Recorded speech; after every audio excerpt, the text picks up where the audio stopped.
What's up guys, Everything Apple Pro here, and I've already extensively covered the iPhone 6s and 6s Plus, but in this video I wanted to give you my personal review on the new iPhone 6s. Now to preface, I wanted to mention where I'm coming from. My first phone with service was an LG Envy, thanks Dad by the way, then came a Droid Incredible, then a Galaxy Nexus. My first iPhone with service was the iPhone 4, then the 4S, 5, 5S, 6 Plus, and now the 6s Plus. But the iPhone 6s is something else. I mean, it's so similar to an iPhone 6, but at the same time, so much has changed. I know, and I get so sick and tired of people telling me there's nothing different. It looks the same. I mean, yeah, it looks the same, but what are you going to be doing with your phone? Are you just going to be looking at it, or are you going to be using it? So the moment I actually got this thing, I noticed there's a different texture on the actual outside. It's a lot grippier. That was one of my issues with the iPhone 6. So let me go ahead and unbox the other colors first here, and I'll get into more detail. My personal favorite color is the rose gold. That is my personal iPhone 6s,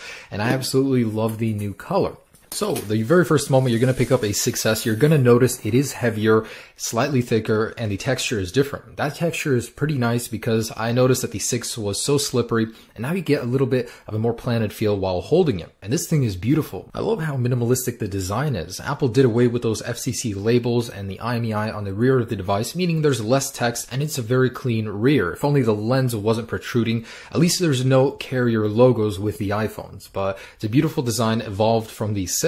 So you start using it. The first thing you notice is how wicked fast this is. It made me realize my iPhone 6 Plus was slow. How could it be slow? It was the fastest thing when it came out. This is what happens every single year. I mean, the Geekbench scores are off the charts. It's a dual-core processor, yet it gets such insane amount of power. I mean, Apple really did well, and the 2 gigabytes of RAM is just icing on the cake. What that helps with is reloading pages. So I notice going back and forth from applications, you're going to notice less refreshes, especially in Safari. So Safari, you know how you always have to reload pages when going back into it. With the 6s, you'll notice that those pages are already cached and ready to go. So you're going to notice a lot less time wasting reloading things and more time doing things. Now, the one area I was very surprised with was Touch ID. I remember in an earlier video of mine, I said, I don't understand how Apple could make this thing better. Well, they did. It's now more accurate and twice as fast. It's especially more accurate if your fingers are slightly damp.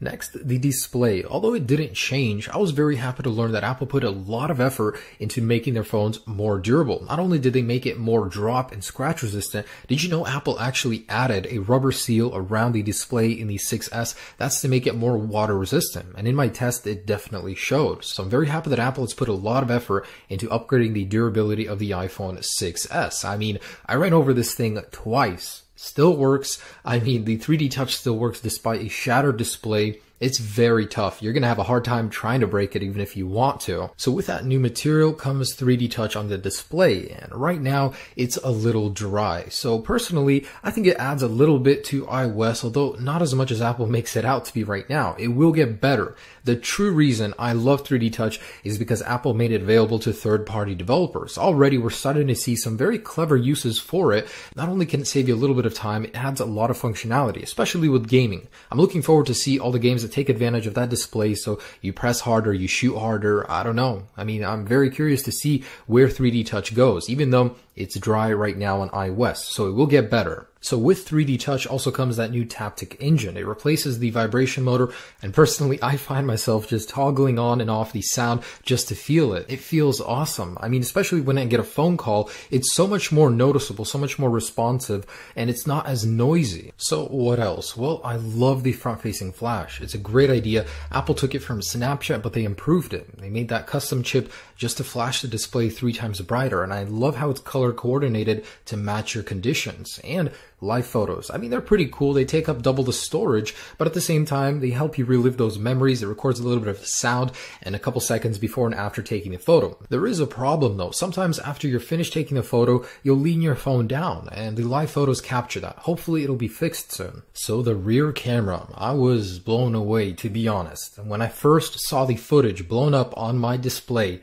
wow, 4K looks stunning on the iPhone. Apple waited and they did it right. Imagine if Apple released it earlier and it wasn't as good as it is now. So Apple took their time and the footage looks great as a result. The individual pixels on the lens are smaller, so there is more potential for noise in darker environments, but the quality is so good. So very good. I mean, I was impressed. The color reproduction is a little on the dry side though. The thing I like about the Galaxies is that they're very vibrant, the colors that they record, but I guess the iPhones are a little more true to life. They don't, over exaggerate the colors. At the same time, man, the focus is so much faster due to those extra focus pixels. I love it. The 4K though will take up so much storage, and I was disappointed that Apple didn't add optical or video image stabilization to the iPhone 6s. I mean, it's pretty jittery if you use it while walking around the video recording.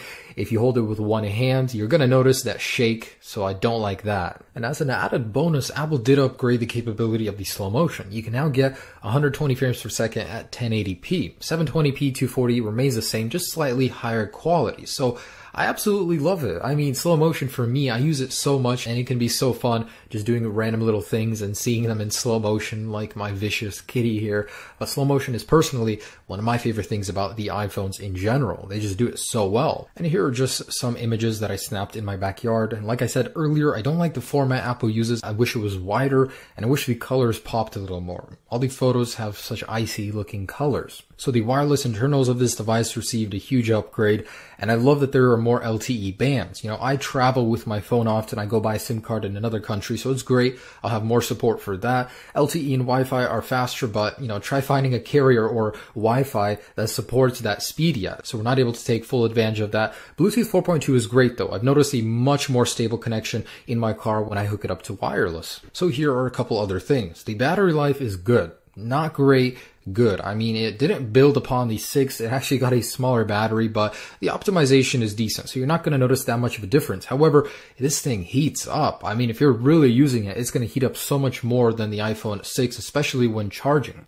Now, another thing is storage. 16 gigabytes of base memory storage. What is this, Apple? Why are you price gouging us? I mean, I know it raises your margins and all, but with 4K and live photos, how are we supposed to manage with a 16 gigabyte device? That's just forcing people to upgrade to 64. So that's just about it. Now, what I like about Apple in general is that they will make this thing so much better with software updates. We've already gotten 2 for it, and we're going to keep getting more and more with more features, better stability, a little bit faster performance. I love how good Apple is with support. So these are the things I particularly liked about the iPhone 6s. For me, the slow motion 4K video and 3D touch for third-party applications is the highlight of this new device. Plus, it's a lot faster in all of the areas where it matters. And there's a lot I didn't like about this guy as well. The live photos could use some work to where you're done taking the picture and you move your phone and you're going to see that in the live photo. It also heats up very often. I'm not sure that can be fixed by software, and it gets random resets. Sometimes I'll leave my phone there and it'll completely cut out power. I'll have to hard reset it to get it to turn on. Don't know what that's about. 3D touch is pretty limited. This is something that's going to go away with time, but